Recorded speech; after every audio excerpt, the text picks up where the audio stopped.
So first of all, let's start with how would you write down the date. So first of all, let's say if this is your page in the exam, you will be just given 2 pages. Remember that there will be no extra sheet. So you have to complete your letter on these 2 pages. Okay. So on in this corner of the page, you will write down the date, address, and everything. So let's zoom this part over here now. So for example, the date, if you got this date in the exam, let's say 1 3 2022, if this is the date of your exam, so what we can do is we can just write down the date. Maybe it's better if we can translate the date. Let's say the first, let's say March and 2022 is the transformation. But do follow one format. As I've seen at time, candidates write the date in this way. Let's say March 1st, 2022. It's totally fine. There is a format difference. Let's say this is Britain maybe, and this is American.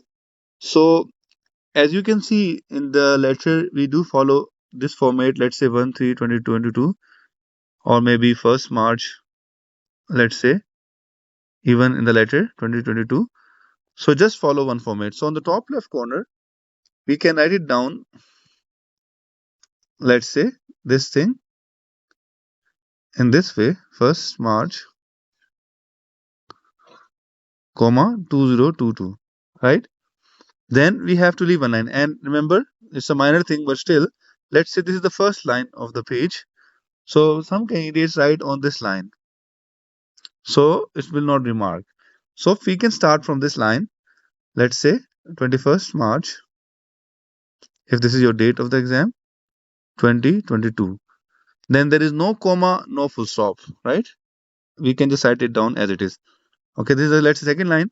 You have to leave it empty, and we should write it down the doctor name. So a grammatical rule, let's say Dr. James Smith. So James dot, it's optional. It's your habit. We can also write down with dot or without dot. It's your call, the way you are practicing. There is no full stop or comma. Then we can write down the designation, for example. If we have designation,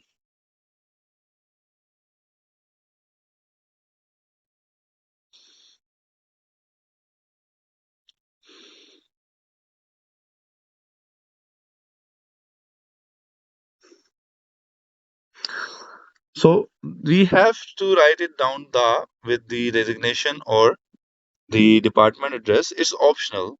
At time we can see that it's also acceptable in some of the model answer of the OET that they do write it down simple cardiologist, but as per the grammatical instruction, with the title and with the department address, it's better to write down. So like you can write it down, it's better, but even if you have not written, it's totally fine.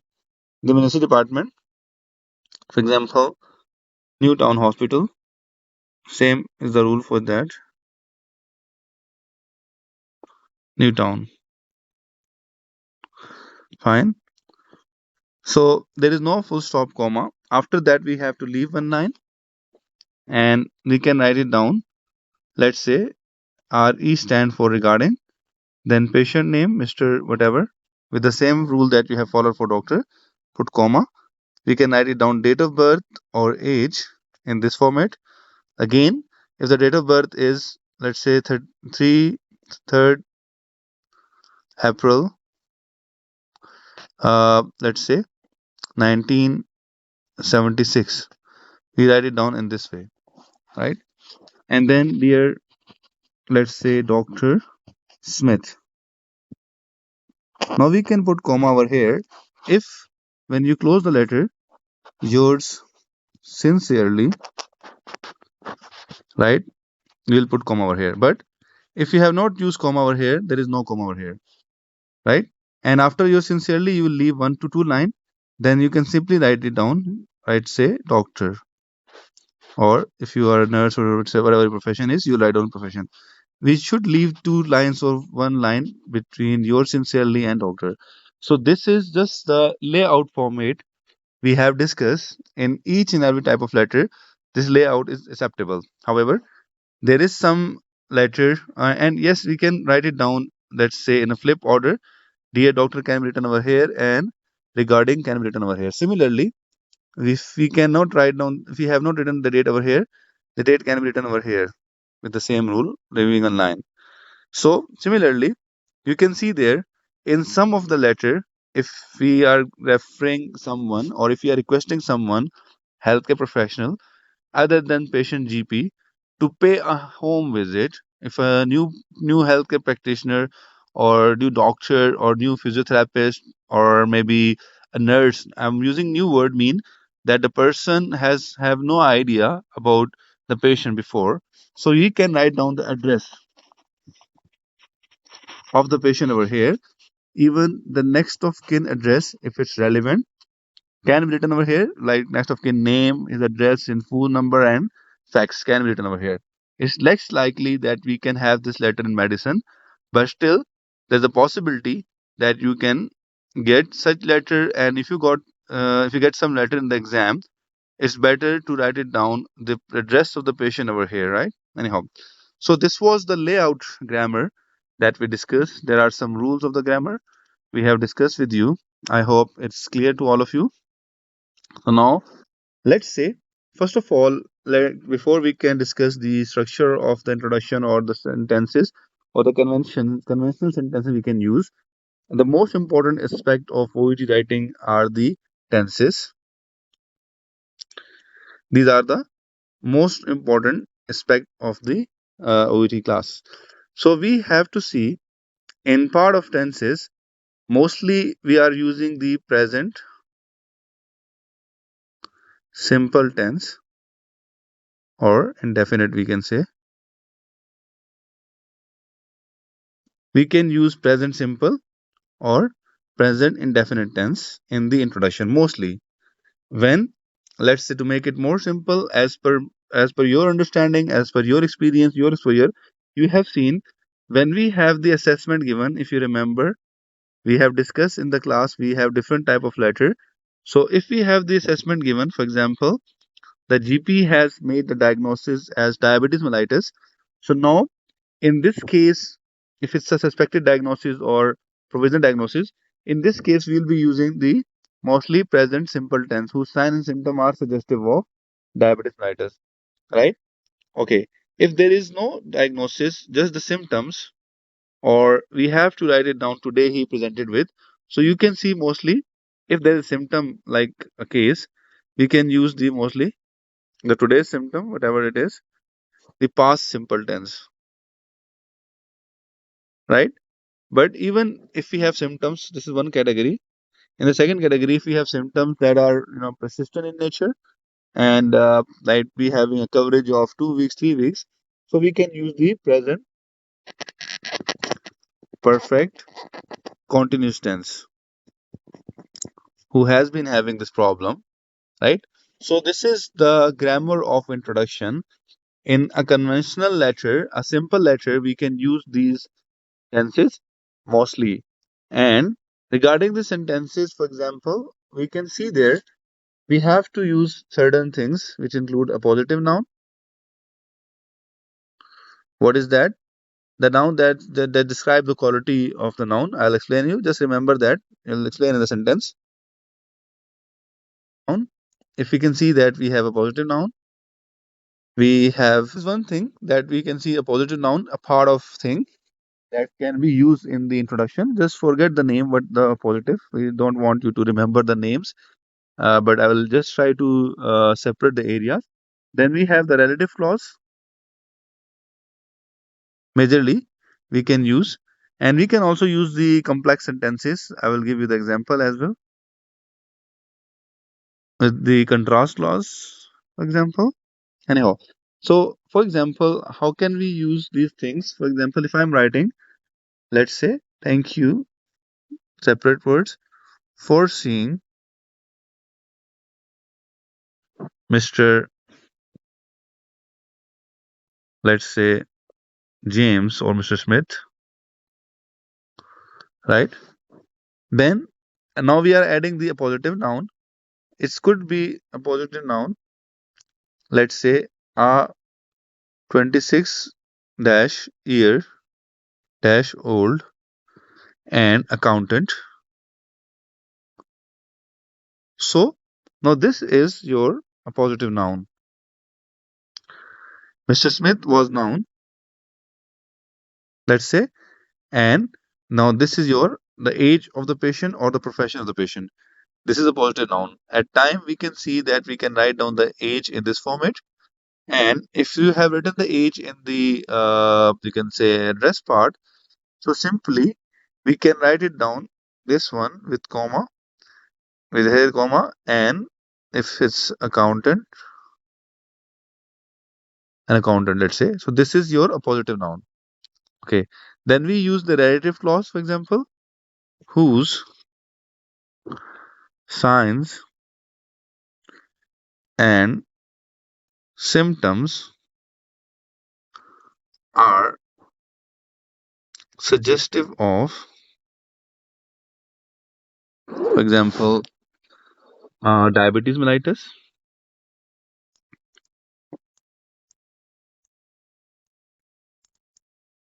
Okay. So now if I have put full stop over here and I'll be writing, let's say, uh, I would appreciate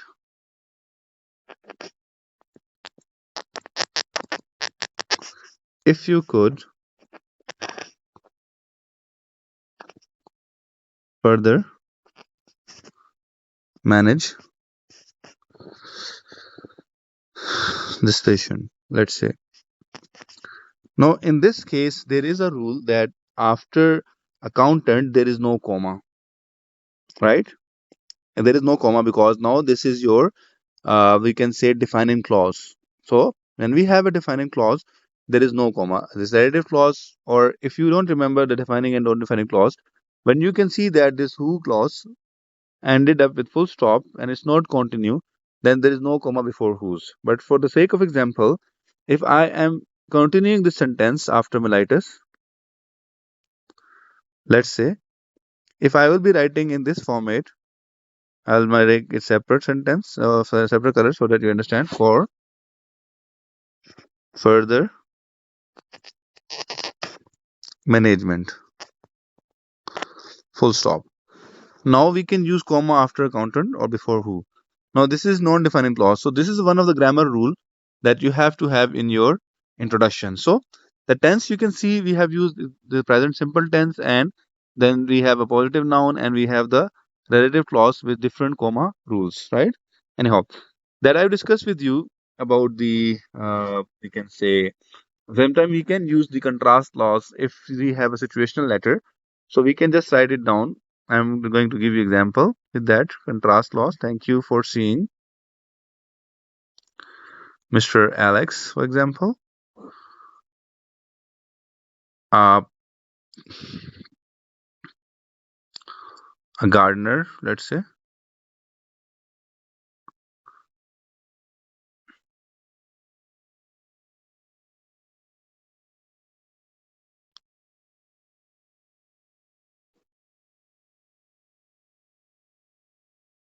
Let's say despite being on anti dash diabetic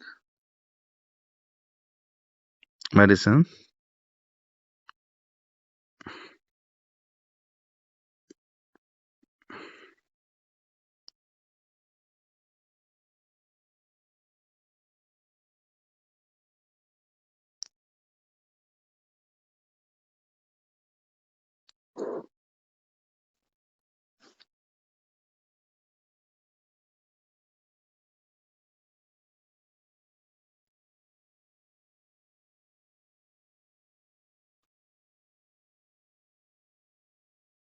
Yeah, who has despite being on anti-diabetic medication. I will make it more simple.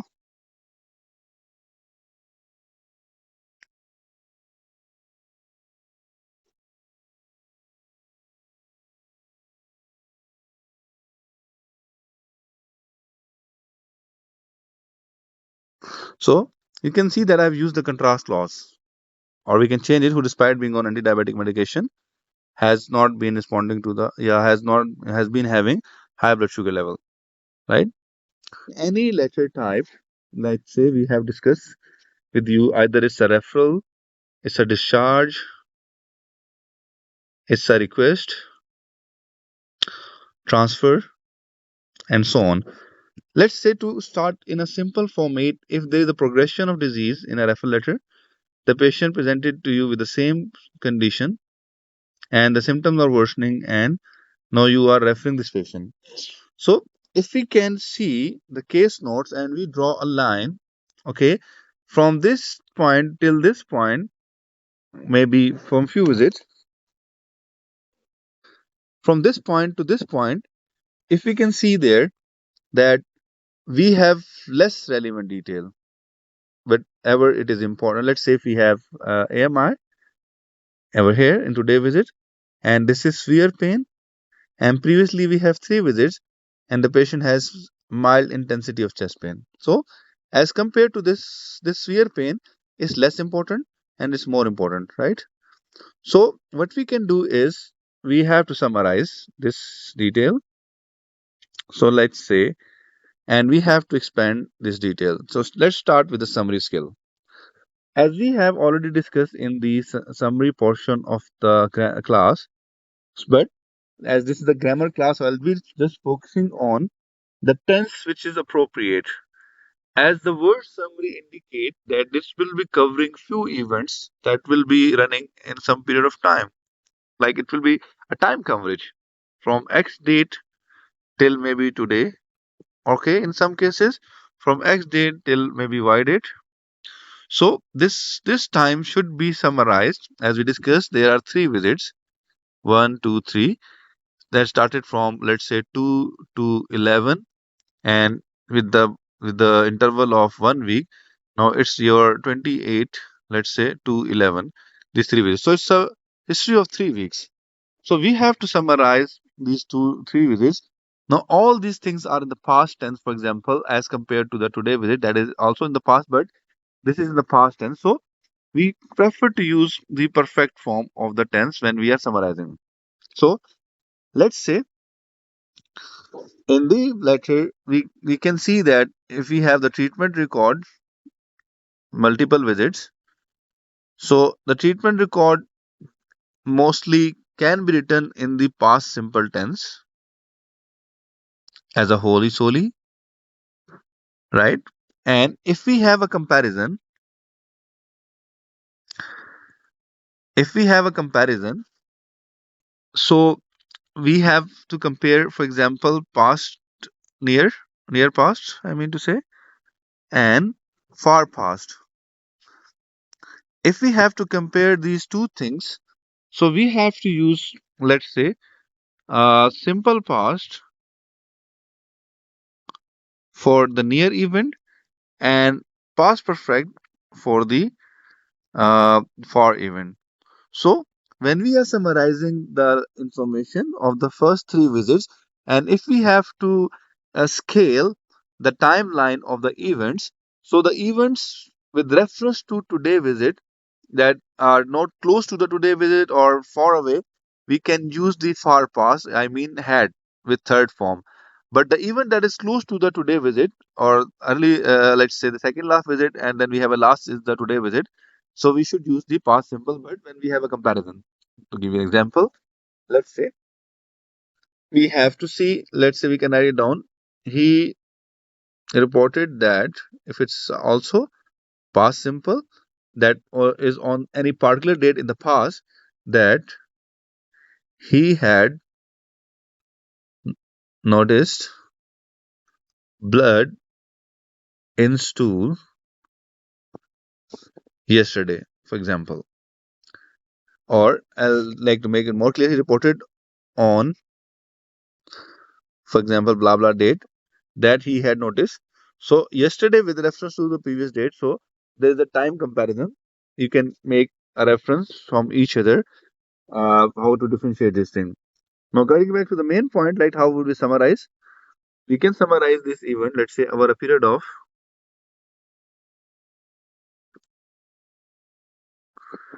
3 weeks. We can write in full form to better. Over a period of 3 weeks, Mr. Mark had mild exertional chest pain, let's say. So you can see that I just covered all these 3 visits maybe in one sentence. And any other finding that is significant, we can write that is something else. But I'm just telling you that this might be a long information written in the case notes, and we have summarized using the past perfect tense, right? Anyhow, so in the body of the letter, we can use mostly past simple. For example, initially, Mr. Mark or James presented. You can see this is a past simple tense that we are using, right? This is the past simple tense that I've been using over here. So similarly, uh, like we have the today visit. Now, in today visit, either we can write it down the past simple tense or present perfect tense, and less likely we can also have the present perfect continuous tense. Let's say today he presented with chest pain, for example, severe chest pain, or today his condition has improved. Let's say today, we can also write it down. His pain has improved after taking blah blah medicine, which had been prescribed on the last visit, right? We can use in this way to make it more clear. In the today visit, we can also write it down different tenses, depend upon the event, right? So, is it clear to all? Writing the social history and past medical history. Where to write it down? That is another debate.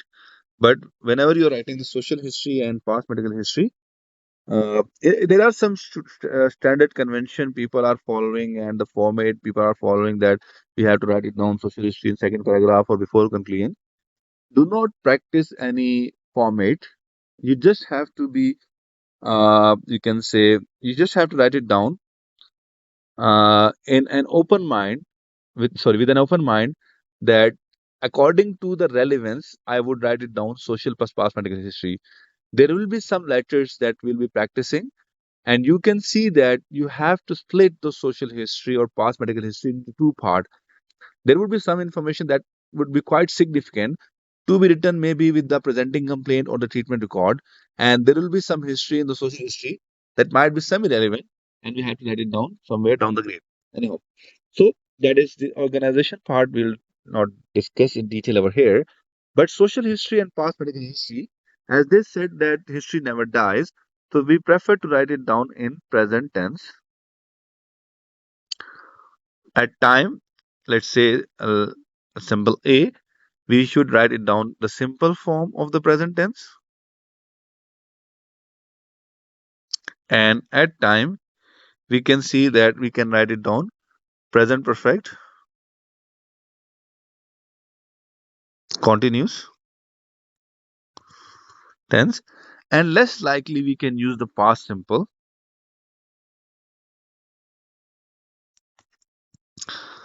Very, very less likely. But yes, if you can give you, I can give you a few examples. Let's say she, let's say, underwent appendectomy in 1994. Let's say past simple. We can also write it down past perfect as well. She had undergone, let's say, or similarly, she used to be a smoker. Past simple. So according to the nature of the information, you must see which tense is more appropriate. There must not be an blanket decision that you have to apply on the title of social plus past medical history, that whenever we have the social plus past medical history, we'll be using present simple or present perfect tense. Still, you have to see if my event dictate me to write it down in the past simple tense, so I will be definitely using the past simple tense, right? Anyhow, but majorly we will be using present simple and present perfect tense, right? Anyhow, so in conclusion, mostly we use the present simple tense mostly, or maybe present perfect as well with passive voice form.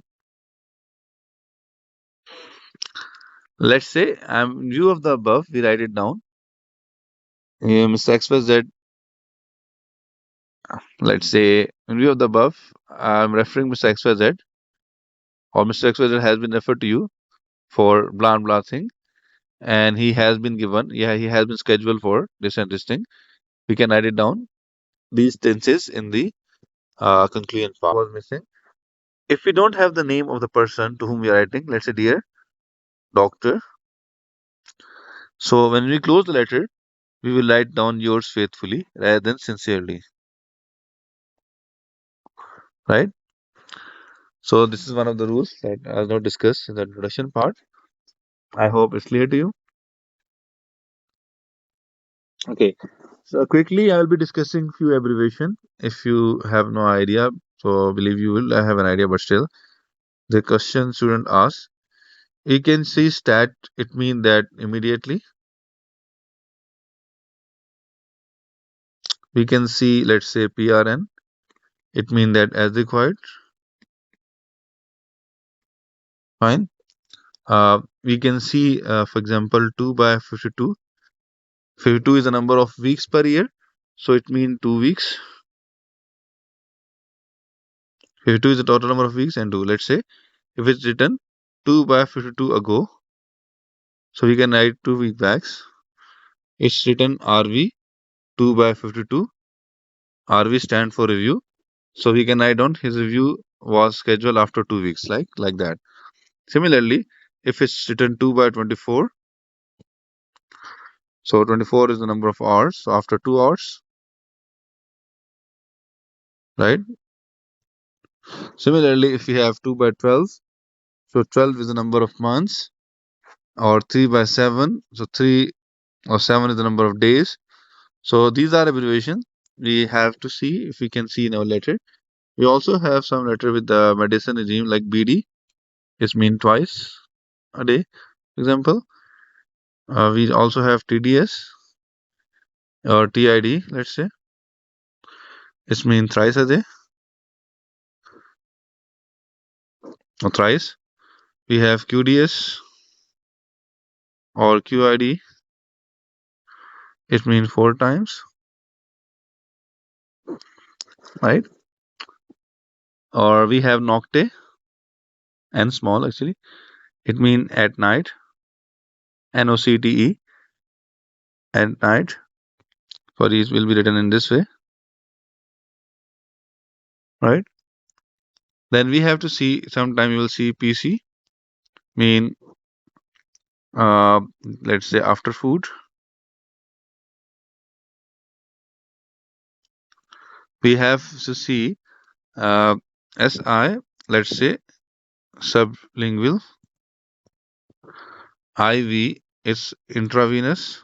You have an idea about that, and subcutaneous as well. SC, right?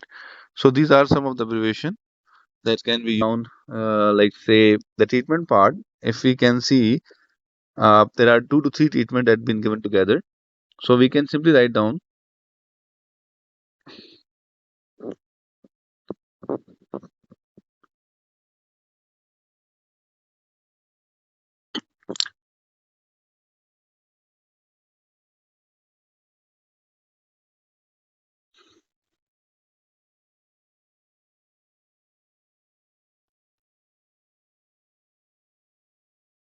hospital admission. So these words are important. Let's say followed by, it will improve your score. let's say, or he was given blah blah medication. If there are more than two medication, we can use in addition to blah blah medicine. There are two medicine being given, so we can simply write down he was given blah blah medication in addition to. So this word are important part to like present two information, okay, together. Or you may say he was let's say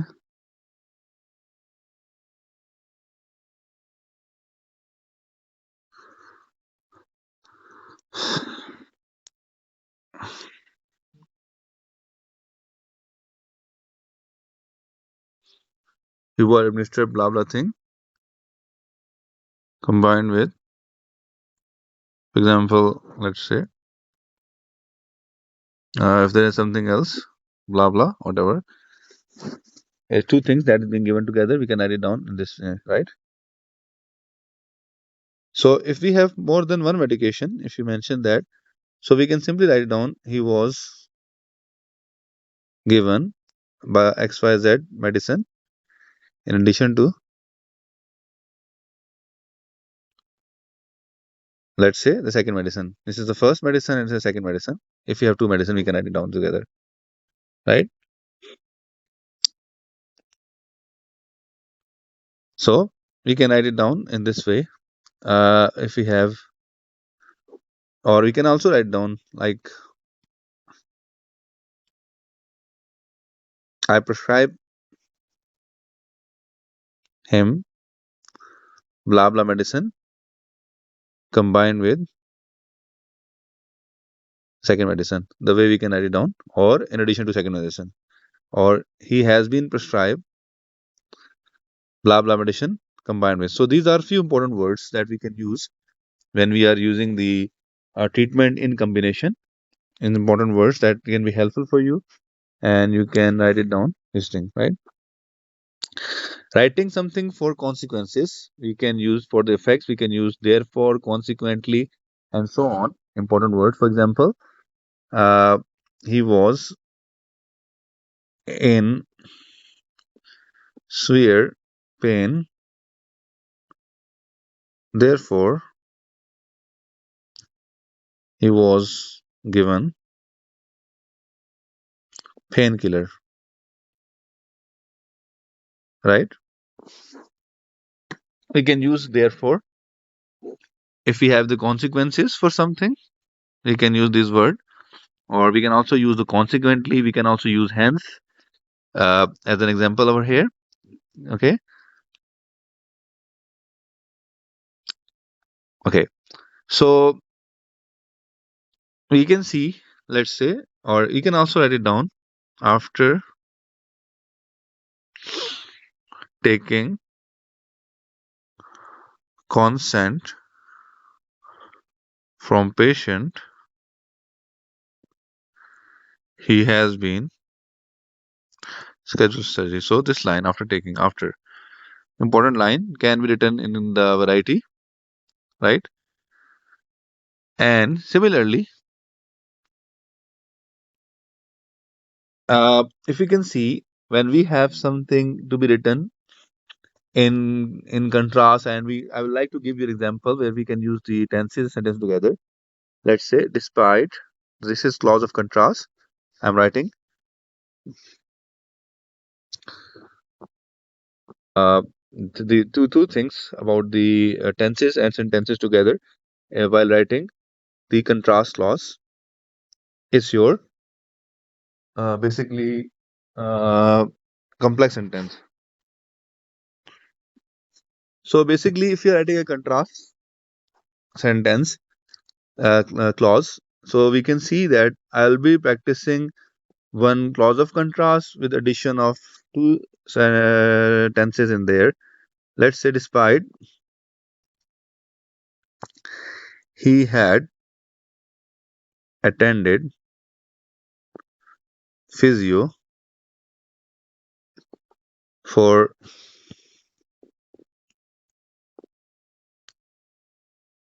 for, let's say, 3 months,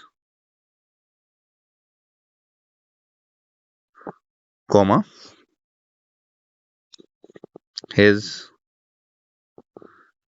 range of movement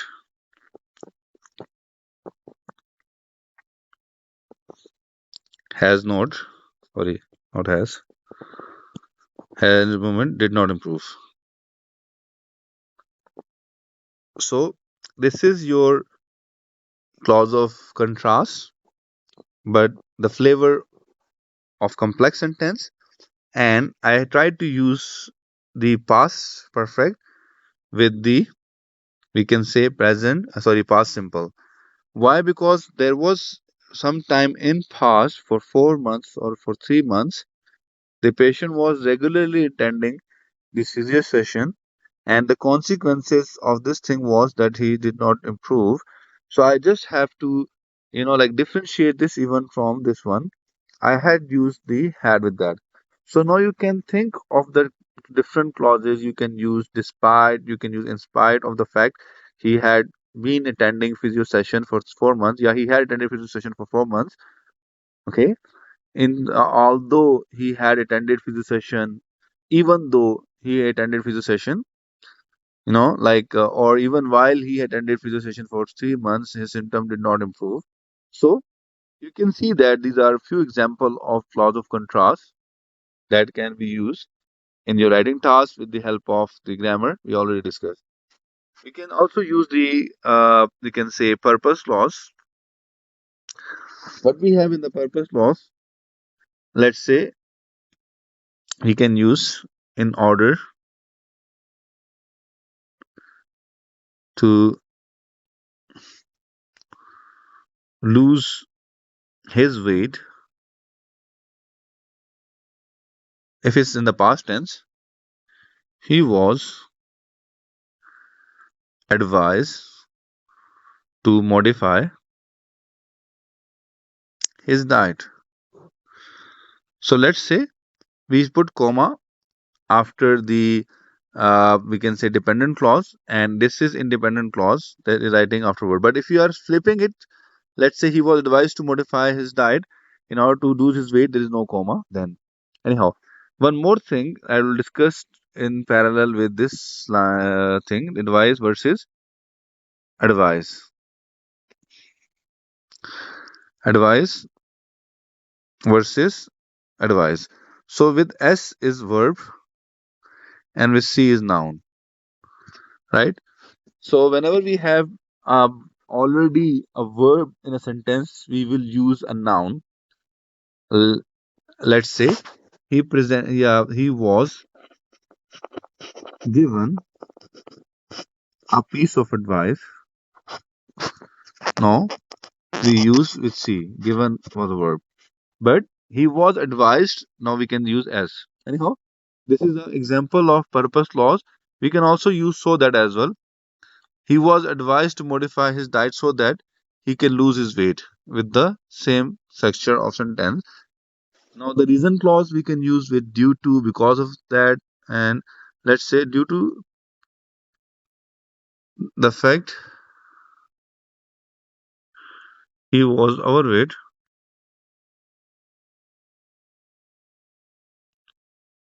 he, the same line,